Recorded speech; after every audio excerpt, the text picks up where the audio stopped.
डर एक एहसास में आपका स्वागत है। इस चैनल पर आपको सुनने को मिलती हैं डरावनी और सच्ची भूतिया कहानियाँ। अगर आपको ऐसी ही वीडियोस देखना पसंद है तो हमारे इस चैनल को सब्सक्राइब करना ना भूलें। तो अब बढ़ते हैं आज की कहानी की ओर।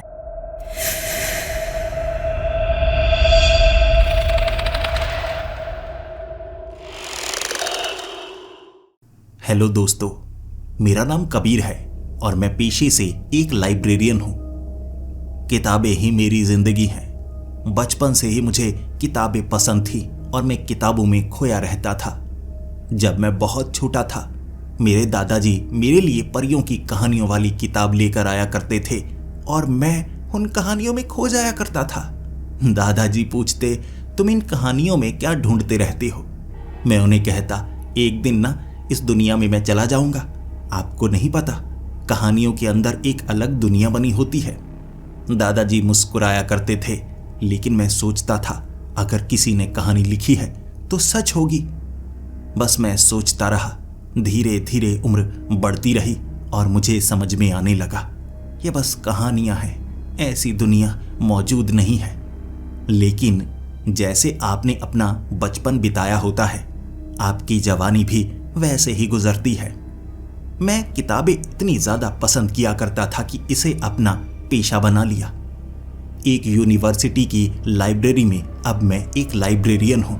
तनख्वाह भी अच्छी मिलती है और सबसे ज्यादा पसंद है मुझे किताबों के बीच घिरे रहना। जहां मन करे चले जाना, उस किताब को निकालना और पढ़ने लगना। यहाँ हजारों के हिसाब से नई पुरानी किताबें मौजूद हैं, लेकिन मैं ढूंढता रहता हूँ ऐसी नॉवल, ऐसी कहानियां जिनमें मैं खो जाऊं, नई जानकारी मिले अलग दुनिया की। आप कह सकते हैं कि मेरे अंदर आज भी वो बच्चा जिंदा है जो मानता है इन कहानियों की दुनिया में एक ना एक दिन मैं चला जाऊंगा। लेकिन नई कहानियां, नई किताबें ढूंढने के लिए कभी कभी लाइब्रेरी से बाहर निकलना पड़ता है। लाइब्रेरी में हजारों किताबें हैं, उनमें हजारों लाखों कहानियां हैं, लेकिन मुझे कभी कभी कुछ नया चाहिए होता है, जिसके लिए किताबों की दुकान में घूमने के लिए चला जाता हूँ। ढूंढने लगता हूँ नई नई नॉवल, लेकिन इससे आगे अब मुझे निकलना पड़ रहा है। कभी कभी लोगों की इस्तेमाल की गई पुरानी डायरी, पुरानी किताबें भी खरीदता हूँ। शायद मुझे कुछ ऐसा मिल जाए जो मेरे काम का हो। छोटी सी दुकान भी मैं चलाता हूँ। शाम के 6 बजे से रात के 9 बजे तक आप जो भी पुराना सामान, एंटीक सामान बेचना चाहें वहाँ बेच सकते हैं। इसमें ज़्यादा कमाई तो नहीं होती, लेकिन कभी कभी कुछ ऐसा मिल जाता है जो देखने में रूहानी लगता है। बेच भी देता हूँ। कुछ लोग ऐसे हैं जो एंटीक सामान खरीदना पसंद करते हैं, तो मैं उन्हें बेच देता हूँ। मुझे भी खुशी मिलती है। एहसास ऐसे होता है जैसे मैं हैरी पॉटर वाली कोई छोटी सी दुकान चला रहा हूँ, जहां पर ऐसा ऐसा सामान पड़ा है जिसे कोई पसंद तो नहीं करता, लेकिन कोई इसे शापित कहता है, कोई इसे रहस्यमय कहता है। आज वक्त 8 बजे का था। थोड़ी थोड़ी ठंड बढ़ चुकी थी, इसीलिए भीड़ बिल्कुल नहीं थी। आसपास की जितनी दुकानें थी वो बंद हो चुकी थी। मुझे लगा 9 बजे तक बैठकर मैं क्या करूंगा। बाजार में पूरी तरह से सन्नाटा छा चुका है, लेकिन सामने से चलकर आता हुआ एक लड़का जब मुझे इसी तरफ आता नजर आया, मैं खड़ा हो गया। वो मेरे सामने आया और उसने लकड़ी का बक्सा रखा। मैंने कहा, ये क्या, तुम इसे बेचना चाहते हो? उसने कहा, नहीं, मैं इसे नहीं बेचना चाहता, ये ज़रूरी है, मेरे दादाजी का बक्सा है, इसका मैं इस्तेमाल करना चाहता हूँ, रेनोवेट करवाऊंगा इसे, इसके ऊपर पेंट खुद ही कर दूंगा। मुझे बेचनी है वो किताबें जो इसके अंदर पड़ी हुई हैं। जैसे ही उसने बक्सा खोल कर दिखाया, पुरानी किताबें थी, चमड़े की बनी हुई, उनसे बहुत ज़्यादा बदबू आ रही। और उसने कहा, ये वो किताबें हैं जो मेरे दादाजी कभी पढ़ने देते ही नहीं थे। कहते थे इन किताबों को कभी मत पढ़ना, ये शापित किताबें हैं। मैं उन किताबों को अपने हाथ से छूना चाहता था, लेकिन उस लड़के ने कहा, छूइएगा मत, मैं आपके फ़ायदे की बात करना चाहता हूँ, आप इसे खरीद लीजिए, किसी लकड़ी से उठाइए। कहते हैं ना, लकड़ी में बिजली आगे नहीं निकलती। धातु को मत छुआइएगा और हाथ से छूने की गलती मत करिएगा, हो सकता है आपको वो शाप लग जाए।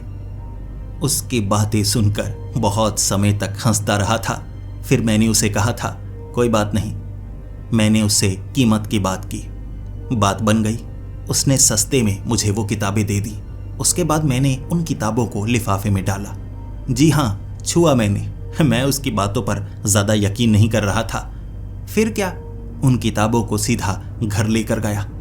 देखना चाहता था उसमें क्या है। एक किताब में सब कुछ संस्कृत में लिखा हुआ था और वही वाली किताब सबसे अजीब लग रही। रूहानी सी किताब जिस पर अजीब अजीब से निशान बने हुए, डरावने निशान। एक शब्द था जो मेरी समझ में आ रहा, बाकी सब कुछ तो संस्कृत में था। एक शब्द, कर्ण पिशाचिनी, वो पढ़ा जा सकता था। फिर क्या, रात के वक्त बैठा हुआ सारी किताबों को खोलकर देखना चाहता था। एक तो गणित की किताब थी, पुराने समय में शायद स्कूल में इस्तेमाल होती होगी। बाकी 2-3 किताबें पुरानी नॉवल थीं। मैं उन्हें पढ़ चुका था, लेकिन उसे फिर भी महंगे में बेचा जा सकता था। लेकिन वो किताब जिसके ऊपर कोई खास नाम भी नहीं लिखा, बस ये लिखा है कर्ण पिशाचिनी, उसे पढ़ना तो चाहता था लेकिन मुझे संस्कृत नहीं आती थी। अरे यार, मैंने कीमत भी दे दी। माना वो कीमत तो मैं वसूल कर लूंगा। जानता हूं कुछ ऐसे लोगों को जो ऐसी पुरानी किताबें खरीदना पसंद करते हैं, वो इन्हें घर में रखते हैं। ऐसे अमीर लोग मेरे पास आते रहते हैं क्योंकि मैं काम ऐसा ही कर रहा हूं, सस्ते में उन्हें दे देता हूं। जो मैंने खर्च किया है वो तो वापस मिल जाएगा, लेकिन एक बार पढ़ना चाहता था इस किताब में क्या है। कोई रूहानी जानकारी दी गई होगी, लेकिन संस्कृत में। अरे यार, किस्मत ही खराब है, मुझे तो संस्कृत आती ही नहीं। फिर मैंने उस किताब को टेबल पर रख दिया। सोने का समय हो चुका था। कल सुबह मुझे जल्दी जाना था। आगे वाले उस टेबल को साफ करना था जो कि उस लाइब्रेरी में था। वहां पर मैंने ढेर सारी किताबें रख दी थी शाम के वक्त, और मुझे अब उन्हें उठाना था। लेकिन रात को मुझे फुसफुसाने की आवाजें सुनाई दी। ऐसा लगा जैसे घर के बाहर कोई हो। मैं घबरा गया, क्योंकि चोर ऐसे ही घर के बाहर फुसफुसा कर बात करते हैं ना। कहीं मेरे घर में चोरी तो नहीं हो रही। दरवाजा खोलकर बाहर मैं देख रहा, बाहर कोई नजर नहीं आया। टॉर्च मैंने दूर दूर तक मारी थी। आसपास कई घर थे। एक घर के ऊपर मैंने अपने पड़ोसी को भी देखा, जो कि आधी रात को ऐसे सैर कर रहा। मैंने बाद में उससे बात की। हाँ, आप रात के वक्त सैर कर रहे हैं? उसने कहा, तुम भी तो रात को निकले हुए हो। यार, गर्मी बहुत ज़्यादा लग रही थी, तुम्हें तो पता है ना, टांग पर चोट लगी है, तो आज नींद नहीं आ रही थी। मुझे लगा ऊपर थोड़ा सैर ही कर लूँ। मैंने कहा, ठीक है। उसके फुसफुसाने की आवाज़ नहीं आ सकती थी। उसका घर काफ़ी ज़्यादा दूर था, लेकिन वो मेरा अच्छा दोस्त था बचपन से। ऐसा नहीं हो सकता कि घर के बाहर वो चोरी करने की कोशिश करे। तो आसपास भी मैंने अच्छे से चेक कर लिया, कोई मौजूद नहीं था। वापिस आया मैं अपने कमरे में। कुछ देर बाद फिर से फुसफुसाने की आवाज़ सुनाई दी। खिड़की से बाहर झांक कर देखा, फिर से छत पर गया। फिर से मुझे कोई नज़र नहीं आया। इस बार मैंने खिड़कियां अच्छे से बंद कर ली, दरवाज़ा बंद कर लिया। लेकिन उस रात सच में फुसफुसाने की आवाज़ें आती ही रहीं। मैं डरता ही रहा। अगली सुबह मुझे लगा ये फुसफुसाने की आवाज़ें कहाँ से आ रही थी। एक तो मुझे डरा कर रख दिया, अच्छे से मैं सो नहीं पाया। अगले दिन वो लिफाफा लेकर मैं लाइब्रेरी में गया, क्योंकि उन किताबों को वहाँ रखने से शायद कुछ फ़ायदा होता, खरीदार मिल जाते, और हो सकता है वो संस्कृत वाली कर्ण पिशाचिनी किताब, उसके बारे में किसी प्रोफेसर से कुछ बात कर पाऊँ। मैंने उन किताबों को शेल्फ पर रख दिया था। उनकी एंट्री अब तक नहीं की थी। वक्त दोपहर का था और सभी दोपहर के वक्त खाना खाने के लिए बाहर चले जाते हैं। लाइब्रेरी पूरी तरह से खाली होती है। मैं तो आराम से कुर्सी पर ही बैठा हुआ था। अचानक मुझे आवाज़ें सुनाई दी फुसफुसाने की। क्योंकि ये लंच टाइम था तो हर किसी को लाइब्रेरी से बाहर भेज दिया जाता है। आखिर इस समय लाइब्रेरी में कौन है जो फुसफुसा रहा है? मैंने पीछे जाकर देखा, जिस तरफ से आवाज़ें आ रही थीं कोई मौजूद नहीं था, और मैं इस लाइब्रेरी के चप्पे चप्पे को जानता था। फिर से मैं कुर्सी के पास आया और पीछे से फुसफुसाने की आवाजें सुनाई दी। ये वैसी ही आवाजें थी जैसी मुझे रात के वक्त सुनाई दी। धीरे धीरे चलता हुआ मैं उस तरफ गया जहां से आवाजें आ रही। अब जिस जगह से वो आवाजें आ रही थी मुझे भ्रम हो रहा था। ये वही जगह थी जहां पर मैंने उन किताबों को रखा था। और सबसे पहले जब मैं आगे की तरफ गया, उन किताबों को मैंने सही रखा था। एक किताब अपने आप नीचे गिर गई, कर्ण पिशाचिनी वाली। मैंने उस किताब को उठाया और सच बताऊं मुझे महसूस हुआ जैसे वो जो आवाजें हैं वो उस किताब के अंदर से आ रही हैं। ऐसी स्थिति में कोई भी इंसान होगा, डर जाएगा, घबरा जाएगा। मुझे रूहानी एहसास हुआ, अरे किताब के अंदर से आवाजें आ रही हैं। ये सच नहीं हो सकता। बचपन से इन चीजों के बारे में सोचा करता था, क्या ये जादुई चीजें होती हैं, भूत प्रेत होते हैं। आज पहली बार 1% शक हो रहा। मैंने वो किताब को अपने टेबल पर रखा, कुर्सी पर बैठा और मैं उस किताब की तरफ झांकता रहा। बात करना चाहता था, क्या कोई है इस किताब में? मुझे कोई जवाब नहीं मिला। हर एक पन्ने को मैंने अच्छे से खंगाला, कहीं इसमें कोई टेप रिकॉर्डर ना हो, फुसफुसाने की आवाज ऐसी ना आती हो। लेकिन लाइब्रेरी से दोबारा फुसफुसाने की आवाज सुनाई नहीं दी, इसीलिए थोड़ा सा मायूस हो गया था। मैं उस रात उस किताब को घर लेकर आया था। फुसफुसाने की वो आवाजें सुनना चाहता था, लेकिन मैं बहुत ज्यादा थका हुआ था, इसीलिए मैं वो आवाजें सुन ही नहीं पाया। उस किताब को हाथ में पकड़ा हुआ, आवाजें आ नहीं रही थी। छाती पर उस किताब को रखा। मुझे कब नींद आ गई मुझे पता ही नहीं चला। लेकिन पहले कभी ऐसा सपना नहीं आया था। ये सपना बिल्कुल असली जैसा लगा। सामने पत्थर पर बैठी हुई एक लड़की, सफेद रंग के उसने कपड़े पहने हुए थे। ऐसा लग रहा था जैसे उसके कपड़े हवा में लहरा रहे हों।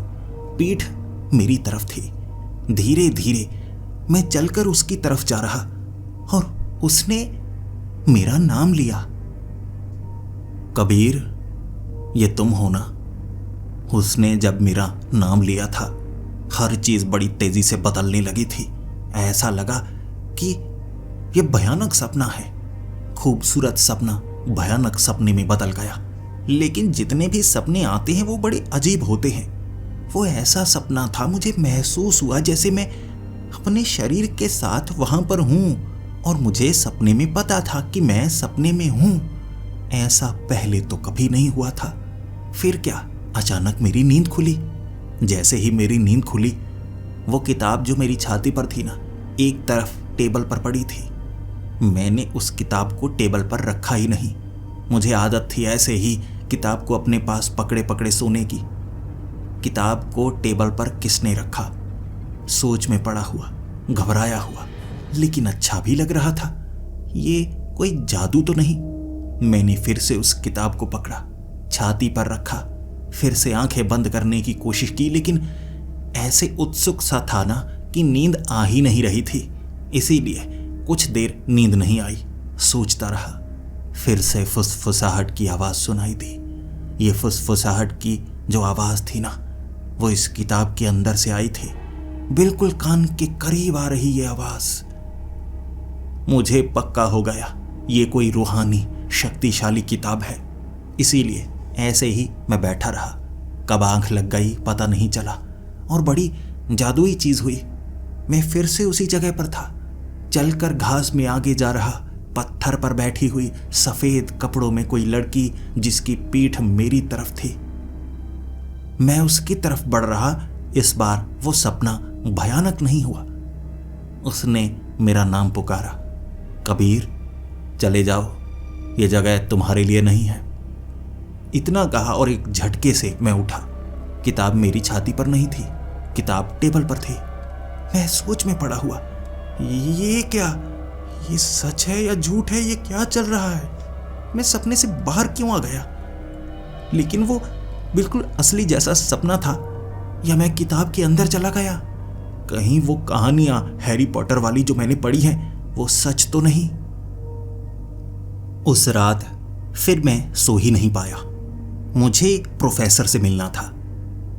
प्रोफेसर जो संस्कृत के बारे में जानते थे। आखिर ये किताब क्या है? उन्हें ये नहीं बताऊंगा कि इससे फुसफुसाहट की आवाजें आती हैं और मुझे एक अजीब सा सपना भी आता है। अगले दिन मैं प्रोफेसर के पास गया था उस किताब को लेकर, उसके बारे में जानकारी चाहता था। प्रोफेसर ने जैसे ही किताब के कुछ पन्ने खोले, उन्होंने उस किताब को बंद कर दिया और फिर कहने लगे, इसमें जो लिखा है वो काफ़ी अजीब है। देखो, मैं वो पढ़ना नहीं चाहता। तुम्हें संस्कृत सीखनी होगी इसे पढ़ने के लिए, लेकिन शुरुआती शब्द मैं तुम्हें बता सकता हूँ। उसमें लिखा गया है कि ये किसी लड़की के नाम की किताब है, लड़की ने खुद बनाई होगी। इसमें जानकारी है कर्ण पिशाचिनी के बारे में। अब कर्ण पिशाचिनी साधना की जानकारी है और मैं तुम्हें सच बता रहा हूँ, कर्ण पिशाचिनी साधना की जानकारी जो होती है वो अच्छी नहीं होती। कहते हैं कर्ण पिशाचिनी अगर आपके पीछे पड़ जाए ना, आपको मार डालती है। तो इन चीज़ों से थोड़ा दूर रहो। ये कोई नॉवल नहीं है, कोई कहानी नहीं है। संस्कृत में बस साधना के बारे में लिखा हुआ है। 1-2 पन्ने पढ़े मैंने और मैं समझ गया। प्रोफेसर की बातें सुनकर मुझे इस बात पर यकीन होने लगा था, कुछ है जादुई। मैंने उन्हें कहा, तो मुझे ट्रांसलेट करके आप दे देंगे? प्रोफेसर ने कहा, पागल हो, ट्रांसलेट करने के लिए मुझे इसे पढ़ना होगा। मैं इसे पढ़ना नहीं चाहता। तुम्हें पता है, ये जो शब्द होते हैं ना ऐसी किताबों के, ये शापित होते हैं, ये मंत्रों की तरह होता है। मैं ट्रांसलेट करूंगा, उसके लिए मुझे पढ़ना होगा। अगर मैंने इसे पूरा पढ़ा और मेरे साथ कुछ हो गया, उसकी जिम्मेदारी कौन लेगा? मैं नहीं पढ़ना चाहता। ये काम तुम्हें खुद करना होगा। अब ये काम मैं कैसे करता? क्योंकि 1-2 और लोगों को मैंने ये किताब दिखाई और 1-2 पन्नों पर लिखा हुआ था कि जो ये साधना करता है, जो इन मंत्रों को बोलता है, उसके साथ क्या हो सकता है। बुरी ताकतों का असर हो सकता है, फिर इस साधना को पूरा करना पड़ेगा, जो कठिन होगी, बुरा हो सकता है। ऐसा बहुत कुछ 1-2 पन्नों पर लिखा हुआ। तो जो भी शुरुआती पन्ने पढ़ता, ये साफ कह देता, मैं ऐसे ट्रांसलेट नहीं करूंगा। और अब ज़्यादा संस्कृत जानने वाले लोग भी नहीं थे। तो मैं आखिर इसे डिकोड करूं तो कैसे करूं? कौन इसे ट्रांसलेट करके मुझे देगा? मैं जानना चाहता हूं पूरा सच। कुछ तो बताया होगा, कोई कहानी, जैसा कि प्रोफेसर ने कहा था इसमें जानकारी है, कोई कहानी नहीं। लेकिन ये फुसफुसाहट की आवाज़ के बारे में मैं किसी को बताऊं या ना बताऊं? नहीं, बताऊंगा तो लोग और ज़्यादा डर जाएंगे, फिर तो मेरी मदद कोई नहीं करेगा। अब ये काम मुझे ही करना था। तो संस्कृत की वो किताब ली मैंने, उसमें से एक शब्द को ट्रांसलेट करने लगा।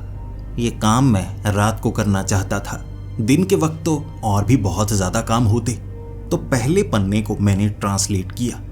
उसमें धमकी दी गई थी कि अगर इस किताब को पूरा पढ़ना है तो साधना करनी होगी, वरना ये किताब में जो जानकारी है नुकसान पहुंचा सकती है।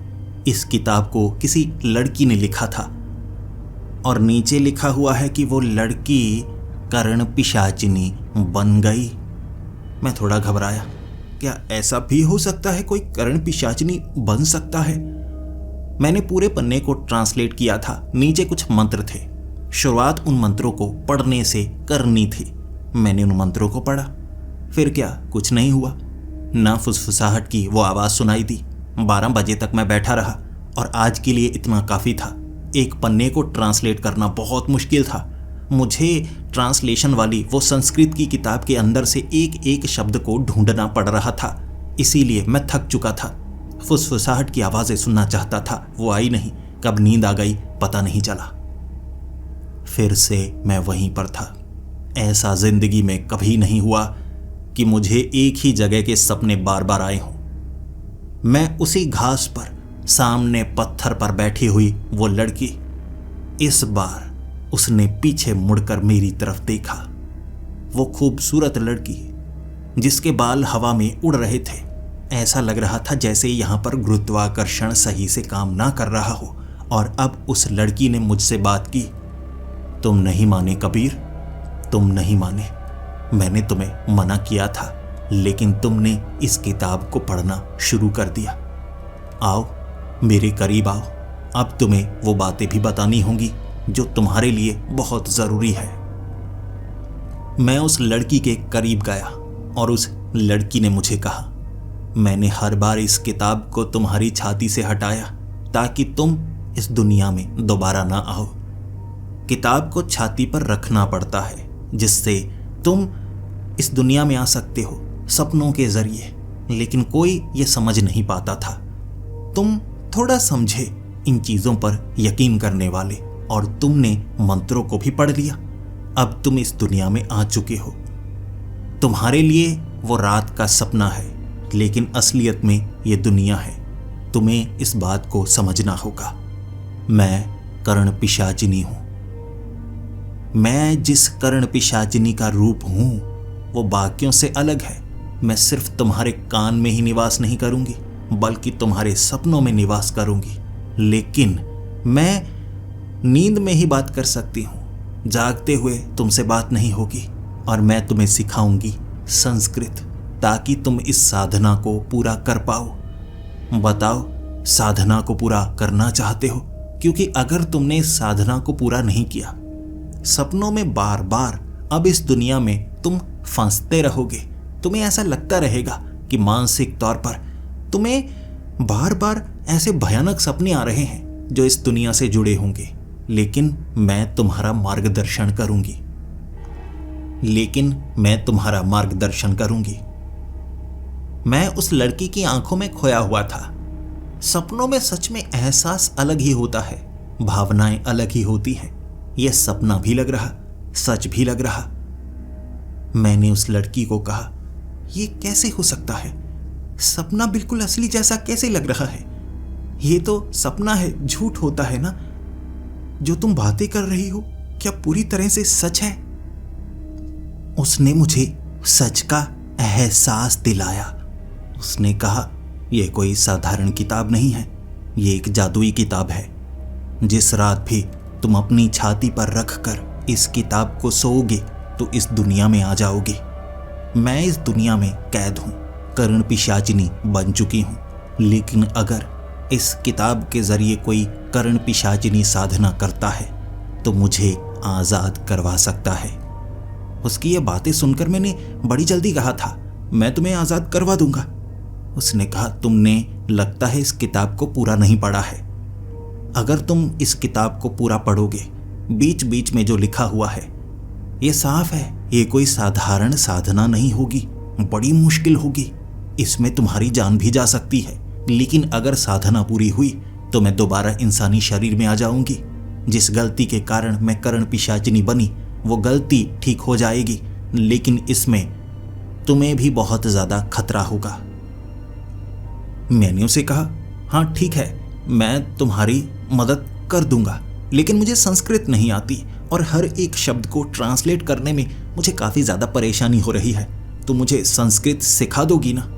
उसने मुस्कुराते हुए कहा, मुझे हर भाषा आती है। मैं तुमसे तुम्हारी भाषा में बात कर रही हूँ। ये ताकत मिली है मुझे कर्ण पिशाचिनी बनने के बाद। इसीलिए मुझे पता है सबसे आसानी से किसी भाषा को कैसे सीखा जा सकता है। मैं वो तरीका तुम्हें सिखाती हूँ। क्या तुम अभी से सीखना चाहोगे या देखना चाहोगे ये दुनिया कैसी है जहां पर मैं कैदी बन चुकी हूँ? क्या गलती की मैंने? तुम्हें मुझ पर भरोसा भी तो होना चाहिए। उस पर भरोसा सच में मुझे होना चाहिए था, क्योंकि कर्ण पिशाचिनी के बारे में जितनी बातें बताई जाती हैं वो अच्छी बातें नहीं बताई जाती। यही कहा जाता है कि कर्ण पिशाचिनी कान में निवास करती है और नहीं चाहती कि जिसके साथ उसका रिश्ता जुड़ा है, यानी जिसने साधना की है, उसे कोई लड़की छुए, करीब भी आए। ऐसी कहानियां मैंने सुनी हुई थी, इसीलिए सबसे पहले तो मुझे उससे डरना चाहिए था। लेकिन क्या बताऊं उसका खूबसूरत चेहरा। कभी किसी ने किसी कर्ण पिशाचिनी को नहीं देखा था। आखिर ये अगर सपनों में नजर आ रही है, क्या ये कर्ण पिशाचिनी ही है? कहीं कोई और तो नहीं? मैंने उस पर भरोसा जताया तो वो मुझे आगे की तरफ लेकर गई। शुरुआत में वो घास थी, आगे रखा हुआ पत्थर जहां पर वो बैठी हुई, यानी उस किताब से जुड़ी हुई। उसने आगे वो दुनिया दिखाई, सपनों के पार। उस घास के आगे एक सड़क बनी हुई थी। उस सड़क पर चलने के बाद ऐसा एहसास हो रहा जैसे मैं एक कदम आगे बढ़ा रहा हूं और बहुत ज्यादा आगे निकल रहा हूं। हर चीज बदली बदली सी थी, जुड़ी जुड़ी सी थी।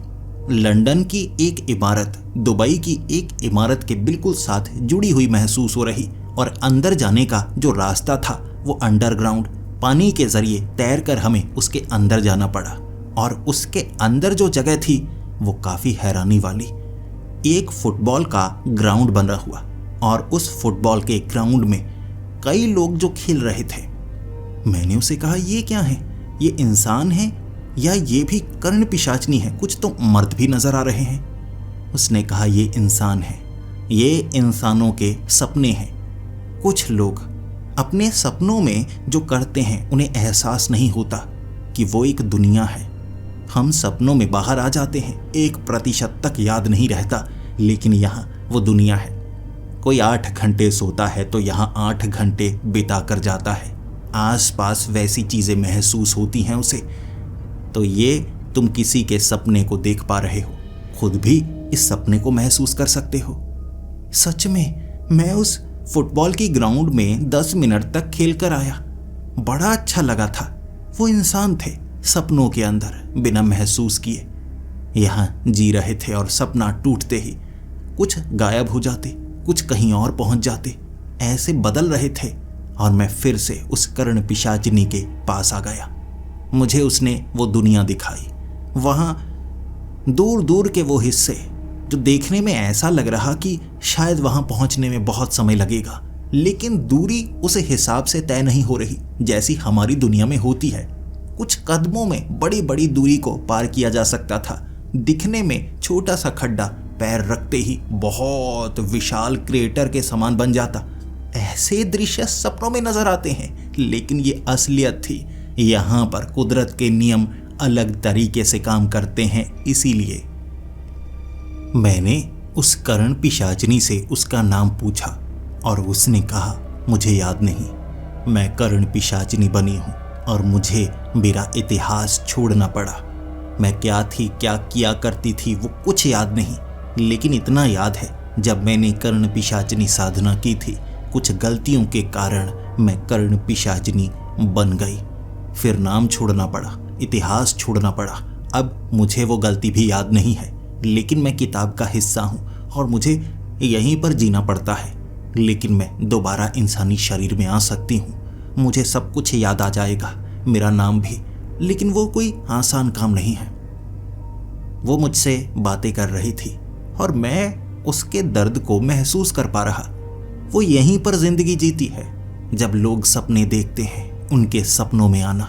लेकिन शुरू में उसे लगा था वो लोगों को नुकसान पहुंचा सकती है, लेकिन उसने ऐसा करने की कोशिश की। इससे सिर्फ सपना टूटता था। अगर वो किसी को नुकसान पहुंचाए तो उसका सपना टूट जाता था और वो डर जाता था। लेकिन धीरे धीरे उसने महसूस किया, बदले से कुछ नहीं होगा, बल्कि यहीं पर जिंदगी जीना अच्छा है। तो लोगों के साथ वो सपने में समय बिताती है, लोगों के स्वभाव को समझती है, और बस ऐसे ही जिसे वो दोबारा चाहती है यहाँ उससे बात करे, वो दोबारा आता ही नहीं। उसे चाहिए था कोई अपना जिसके साथ हर बार वो बात कर पाए। और उसने महसूस किया करोड़ों अरबों लोग हैं, दोबारा उस जगह पर सपने में कोई नहीं आता जिससे कभी उसने पहले बात की हो। मैं वो हूं जो उससे कई बार मिल चुका था। 1-2 बार उसने मुझे सपने में देखा, और इस बार पूरा सपना मैं उसके साथ बिता पा रहा। और ये मुझे याद रहेगा उस किताब के कारण। वो अपनी दुनिया दिखा रही थी, और सच में धीरे धीरे उससे लगाव सा होने लगा था। उसके दर्द को महसूस कर पा रहा, लेकिन उस पर पूरा भरोसा नहीं कर सकता था। वो एक कर्ण पिशाचिनी है, और सारी की सारी कहानियां झूठी नहीं होती। उसने मुझे कई जगह दिखाई जहां पर वो घूमना पसंद करती है, और मैंने भी उसे वो जगह दिखाई जहां जाना मैं पसंद करूंगा। देश और दुनिया की वो जगह, यहाँ पर हर जगह एक साथ जुड़ी हुई। आप बहुत जल्दी उन जगहों में एक साथ जा सकते हैं, जोड़ सकते हैं, तोड़ सकते हैं। ऐसे ही होते हैं सपने।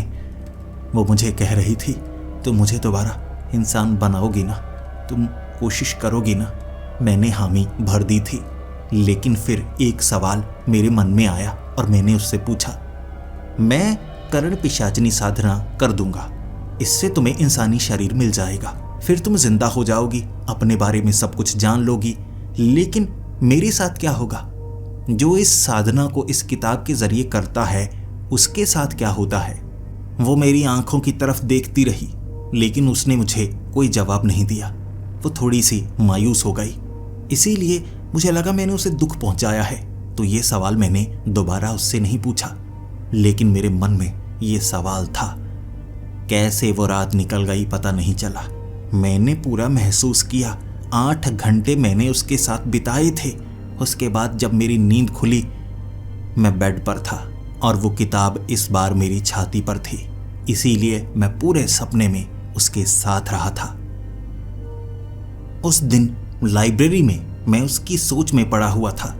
मैं किताबों में करण पिशाचनी की कहानियां ढूंढ रहा, और भी ढेर सारी कहानियां मैंने ढूंढी। रात को वो मुझे संस्कृत सिखाना चाहती थी।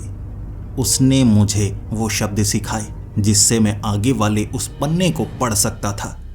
उसका तरीका बड़ा ही अलग था। वो मेरे दिमाग में संस्कृत के शब्द डालती, एक एक शब्द अब मैं सीख नहीं रहा था, सीधा दिमाग से इस्तेमाल कर सकता था, लेकिन अपनी ताकत से कुछ हिस्सों को वो सिखा पा रही। इसीलिए अब मैं उस साधना के कुछ हिस्सों को करना चाहता था। लेकिन पहले वो भरोसा तो जीत ले। मेरे उस सवाल का जवाब उसने दोबारा नहीं दिया था कि अगर साधना से तुम जिंदा हो जाओगी तो साधना करने वाले के साथ क्या होगा? क्या पहले भी किसी ने ये साधना की है? वो बस आंखों में देखती, जवाब नहीं देती, मायूस सी हो जाती। लेकिन मैं जिद नहीं करना चाहता था, सवाल का जवाब चाहता था। इसीलिए इस सवाल का जवाब पाए बिना मैं साधना शुरू नहीं करने वाला। मैंने उसे ये कह दिया था। उसने बस मुस्कुराकर मुझे सिखाना जारी रखा। अगले दिन लाइब्रेरी में मैंने उन किताबों के अंदर से करण पिशाचनी की जितनी भी कहानियां ढूंढी, कोई भी कहानी ऐसी नहीं थी जिसमें करण पिशाचनी साधना करने वाले को कुछ खास मिला हो। लालच के जरिए हर कोई करण पिशाचनी साधना का इस्तेमाल करता है, लेकिन उसका अंत बुरा होता है। करण पिशाचनी बहुत खौफनाक होती है। बहुत कहानियां पढ़ी। कुछ कहानियों में कहा गया था कि करण पिशाचनी साधना करने के बाद अमीर हुआ जा सकता है, लेकिन कहानी में ऐसा कुछ दिखाया तो जाता नहीं। डर भी बढ़ता जा रहा था, उससे लगाव भी होने लगा था। 10 दिन बीत चुके थे। वो मुझे सपनों की दुनिया में घुमाती, और सच में ये सपनों की दुनिया थी। आप सोच सकते हैं आपको सबसे ज्यादा पसंद क्या होगा? एक ऐसा गार्डन जहां फूल ही फूल लगे हों, बड़े बड़े पेड़ों से फूलों जैसी पत्तियां गिर रही हों, आप किसी का हाथ पकड़े वहां चल रहे हों। मैंने वो महसूस किया। उसे अच्छा लग रहा कि कोई ऐसा है जो हर रोज बात कर सकता है। बार बार शुरुआत से बात करना नहीं पड़ता। हमारे सपने हम भूल जाते हैं, चेहरों को भूल जाते हैं। वो किसी से बात करती है, अगर दोबारा उसे वो नजर आ जाए, वो भूल चुका होता है। मैं वो था जो उसे याद रखे हुए था। वो मुझे पसंद करने लगी थी, लेकिन मैं उस पर भरोसा करता तो कैसे करता? वो करण पिशाचनी थी। फिर 11वें दिन मैंने उस लड़की को ढूंढा जिसने बक्से के अंदर इन किताबों को मुझे बेचा था। मैं उसके घर पहुंचा, उससे जानकारी इकट्ठी की। उसने बताया ये किताब उसके दादाजी की है। दादाजी से पढ़ते थे या नहीं पढ़ते उसे नहीं पता, लेकिन दादाजी ने कहा था ये बहुत ज्यादा कीमती है। मुझे और कोई जानकारी नहीं मिली। दादाजी बुढ़ापे तक जिए थे, उनके साथ कुछ बुरा नहीं हुआ था, लेकिन वो कोई अमीर भी नहीं थे। ऐसा भी नहीं जादू से उन्हें बहुत ज्यादा धन मिल गया हो, बस खुश बहुत ज्यादा रहा करते थे। मैंने उस करण पिशाचनी से ये पूछा था, क्या पहले भी किसी ने यह साधना की है? क्या सपनों में बार बार मिलने के लिए कोई आया है? उसने मना कर दिया, लेकिन उसके चेहरे पर शिकन थी। ये तब आती है जब हम झूठ बोलते हैं। भरोसा भी मैं उस पर करना चाहता था। उसका मासूम चेहरा दिल को भा भी गया था, लेकिन डर भी लग रहा था। मरना कौन चाहता है? फिर मैं एक तांत्रिक के पास गया। किताब के बारे में बताना नहीं चाहता था, लेकिन मैंने उस तांत्रिक को कहा मैं करण पिशाचनी साधना करना चाहता हूँ। और उसने कहा पागल लगते हो, जो साधना हमारे लिए भी बहुत ज्यादा मुश्किल होती है उसे तुम करना चाहते हो। क्या चाहते हो? एक प्रेमिका? करण पिशाचनी की ताकत बहुत भयानक होती है, तुम्हें नहीं पता। सच और सपनों के बीच वो हमें फंसा सकती है। तुम्हारे कान में निवास करेगी। तुम क्या सुन रहे हो तुम्हें समझ में नहीं आएगा। उस तांत्रिक ने मुझे बहुत ज्यादा डराया। वो कह रहा था, जिंदगी में कुछ भी कर लेना, करण पिशाचनी साधना मत करना, तुम पागल हो जाओगे पागल। ये बात मैं करण पिशाचनी से करना चाहता था, लेकिन कुछ राज तो थे जो हमारे बीच रहते। सब कुछ उसे नहीं बता सकता था। सपने में अगर मेरे साथ कुछ होता तो सपना टूट जाता। दोबारा छाती पर किताब रखकर फिर से मैं उस दुनिया में चला जाता। वो करण पिशाचनी मेरी सुरक्षा कर रही थी, लेकिन था भी तो वो सपना। वो चाहती थी मैं वो साधना को करूं। मैं कई तांत्रिकों से, बाबाओं से बात कर चुका था। वो मुझे यही कहते, करण पिशाचनी साधना मत करना। अगर जिंदगी से मोह उठ गया है फिर कोशिश कर सकते हो, क्योंकि उसमें तुम्हारी जान भी जा सकती है। इसीलिए मुझे निर्णय लेना था, क्या मैं उस साधना को करूं? क्या उस करण पिशाचनी को जिंदा कर दूं? कहीं वो झूठ तो नहीं बोल रही? कई सवाल थे, शायद जवाब जल्द ही मिलने वाले थे। अंततः मैंने साधना की शुरुआत की, लेकिन मैं उस साधना को एक रात में नहीं करना चाहता था।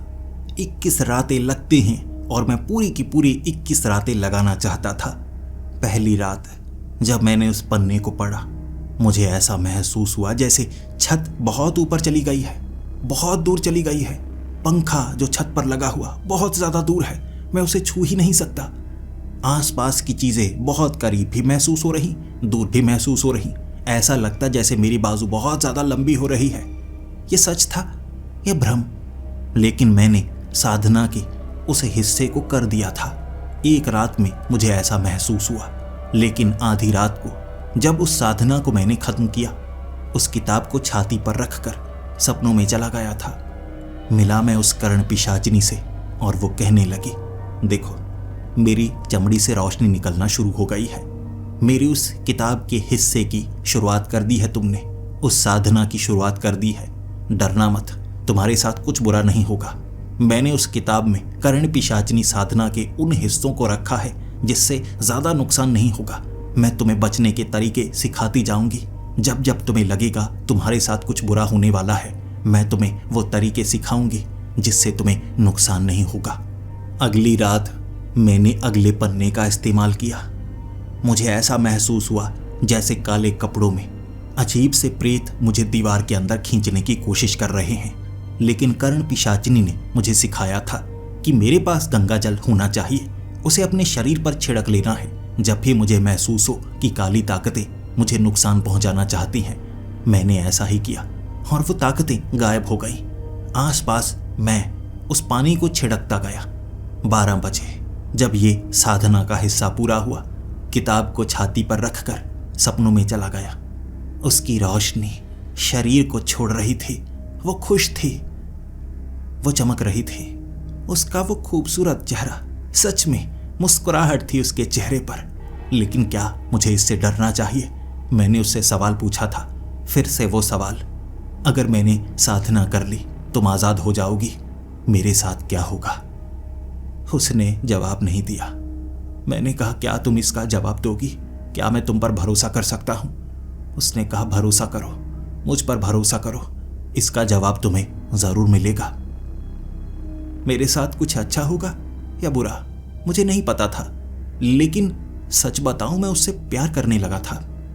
सपनों की दुनिया, इस दुनिया के सपने देखा करता था और असल में जीने लगा था। मैं इस दुनिया में उसके साथ रहना चाहता था, लेकिन साधना से वो मेरी दुनिया में आती, क्या मेरी दुनिया भी उतनी ही खूबसूरत बन जाती? या मेरे सपने जो बचपन के हैं कि अलग दुनिया है, वो धरे के धरे रह जाएंगे? मैंने आगे के हिस्सों का इस्तेमाल किया। जैसे जैसे वो कहती मैं वैसे वैसे करता। कभी मुझे चोट भी लगती, अपने पलंग से मैं नीचे गिरता। चोट ऐसे लगती जैसे मैं पहाड़ से नीचे गिरा हूं, लेकिन वो करण पिशाचिनी के तरीके से मेरी चोट ठीक हो जाती। सपने में उसे चोट दिखाता, जख्म दिखाता।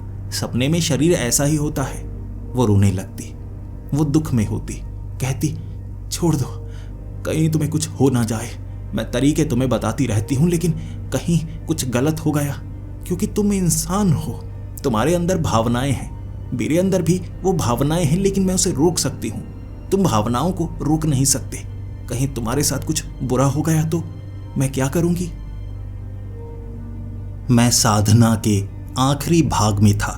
तब मेरा कमरा ऐसा बन जाता कि सपने और सच्चाई में अंतर लगभग खत्म हो चुका था। मैं असलियत में उस कर्ण पिशाचिनी को कमरे में देख सकता था। एक दीवार के पार सपनों की दुनिया, इस तरफ ये दुनिया। साधना का आखिरी भाग भी मैं उस कमरे में करना चाहता था। उसने कहा था इसे बाहर करना। हो सकता है तुम्हें इस पर भरोसा ना रहे, हो सकता है तुम भटक जाओ, लेकिन मुझे खुद पर भरोसा था। लेकिन क्या उस पर करना चाहिए था? एक दिन बाद मेरे घर पर वो तांत्रिक आया था।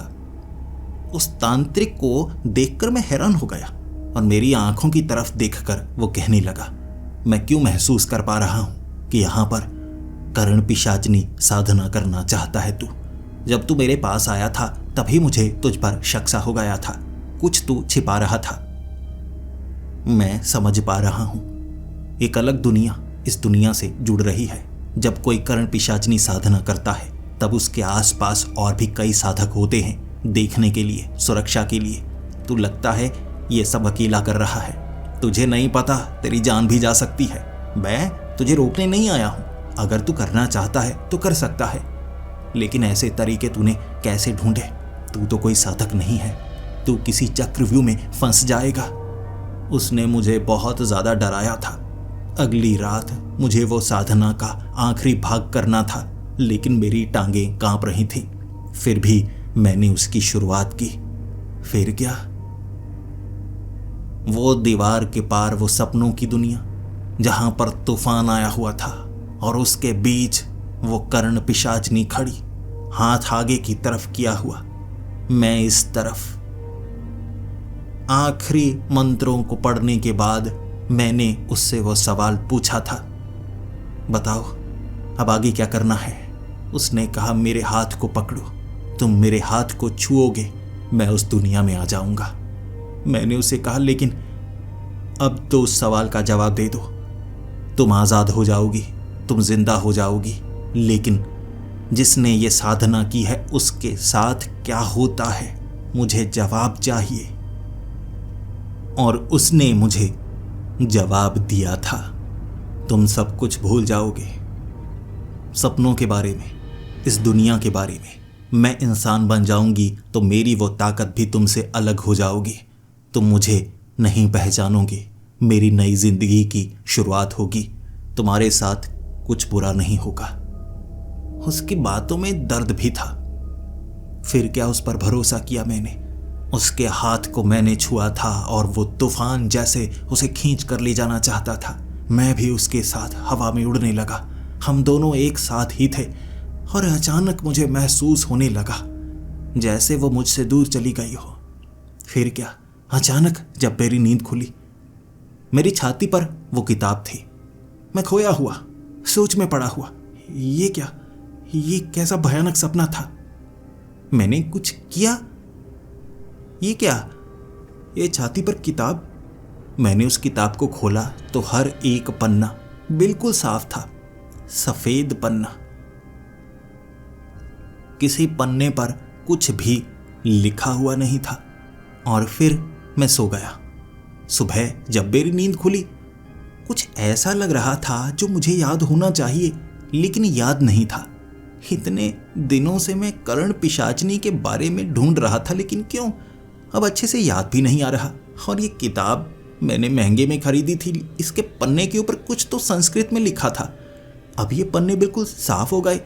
मुझे बेवकूफ़ बनाया है किसी ने। उस लड़के ने बेवकूफ़ बनाया मुझे। लगता है ऐसी इंक से उसने लिखा था जो कुछ समय बाद गायब हो जाती। मुझे लगता रहा कोई पुरानी किताब है, कोई नॉवल होगी रहस्यमय दुनिया की। ये तो वैसे ही चमड़े की किताब निकली।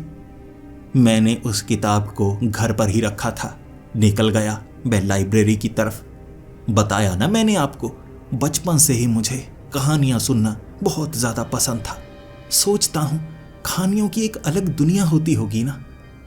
उस दुनिया में बहुत कुछ कर सकते हैं जो असली दुनिया में हम नहीं कर सकते, लेकिन ये सिर्फ कहानियों का हिस्सा होता है।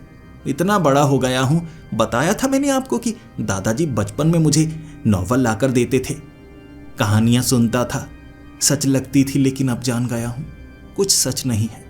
भूत प्रेत, ये घरण पिशाचनी की कहानी में पागलों की तरह ढूंढ रहा था, और अब कुछ अच्छे से याद भी नहीं आ रहा क्यों ढूंढ रहा था। चलो मुझे क्या, मैं तो लाइब्रेरी में अपना काम करता रहूंगा। उसी टेबल पर मैं बैठा हुआ था। अचानक मेरे टेबल पर किसी ने किताब को फेंका। ये कैसा तरीका है? किताब को फेंक कर वो लड़की कहने लगी, मुझे इस किताब को पढ़ना है। मैंने उसकी तरफ देखा, उसका चेहरा देखा देखा सा लग रहा था। मैंने उसे कहा, आप कौन? आपको पहले तो यहाँ नहीं देखा। उस लड़की ने कहा, मेरा नाम कृतिका, ये किताब मैं पढ़ना चाहती हूँ, जल्दी से रजिस्टर में मेरा नाम लिखो। मैंने कहा, ये वाली? ये वही किताब थी, कर्ण पिशाचनी, लेकिन इसके पन्ने तो बिल्कुल सफ़ेद हैं। मैंने कहा, अरे इसमें कुछ नहीं लिखा। उस लड़की ने कहा, लिखा है, ये मेरी ही किताब है, तुम्हें नहीं पता? मैं कर्ण पिशाचिनी हूँ। मेरी तरफ देखकर हंसने लगी भयानक तरीके से, और मैंने उसे कहा, देखो तुम्हें मैंने पहले कहीं देखा है, तुम देखी देखी सी लग रही हो, और मुझे ऐसा क्यों महसूस हो रहा है कि तुमने पहले भी कहीं ना कहीं मुझे परेशान ज़रूर किया है। मुझे तंग कर रही हो। कह दिया ना, ये किताब बेचने के लिए नहीं है, ना पढ़ने के लिए, पन्ने खाली हैं, मैंने वैसे ही यहाँ पर रखे हैं। वो कहने लगी, मुझे ये किताब चाहिए। पता नहीं क्यों उसे पहले कहाँ देखा था, कुछ याद नहीं आ रहा था। मैं उसे मना करता रहा कि मैं ये किताब बेचना नहीं चाहता, ये मेरी है, ये लाइब्रेरी का हिस्सा नहीं है। वो मुझसे झगड़ा करने लगी और फिर कहने लगी, चलो अगर मैं तुम्हें कॉफ़ी पिलाऊं, फिर ये किताब तुम मुझे दे दोगे ना? शाम को 5 बजे तैयार रहना। इस रेस्टोरेंट में तुम्हारे लिए मैंने टेबल बुक किया होगा, देखो तुम वहाँ आओगे ना? मैं हैरान परेशान, ये कैसा डेट के लिए पूछने का तरीका? किताब चाहिए, कॉफ़ी पीनी है, ये चल क्या रहा है? शाम को मैं रेस्टोरेंट में पहुंचा था सिर्फ ये देखने के लिए, क्या ये मजाक था या सच था? उस किताब को लेकर मेरे दिमाग में अजीब अजीब ख्याल थे, जैसे मैं उस लड़की के साथ बहुत समय बिता चुका हूं, अजीब सी जगह पर, उड़ने वाली जगह, बड़ा फुटबॉल का ग्राउंड। पता नहीं कैसे ये ख्याल मेरे दिमाग में आ रहे थे। और उस रेस्टोरेंट में उस लड़की ने जब पहली बार मुझे छुआ था, जैसे तूफान आ गया था दिमाग में, ऐसे ख्यालों की बाढ़ आ गई। ये क्या है? ये कैसा जादू है? मैंने उससे पूछा था, और उसने कहा था, धीरे धीरे तुम्हें इस पर यकीन होगा। तुम्हें लगा था मैं जिंदा हो जाऊंगी तो तुम्हें भूल जाऊंगी, अपनी नई जिंदगी बनाऊंगी, या कर्ण पिशाचनी बनकर तुम्हें मार डालूंगी, लेकिन ऐसा नहीं है।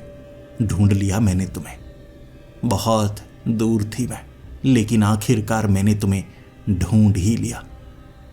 मुझे नहीं पता मेरे साथ जो हुआ वो सच है या झूठ, या मेरे दिमाग में जादू से ये ख्याल डाले गए हैं, लेकिन वो सपनों की दुनिया में जाना, वो कर्ण पिशाचनी साधना, ये कहानी पर आज तक मैं यकीन नहीं कर पा रहा हूं। कृतिका मेरी बीवी है। अब आगे की कहानी क्या ही बताऊं, सोच ही सकते हैं। वो मुझे पसंद करती थी, ये कोई जादू किया, लेकिन हमारी ये प्रेम कहानी बड़ी अजीब है, कोई यकीन ही नहीं करता।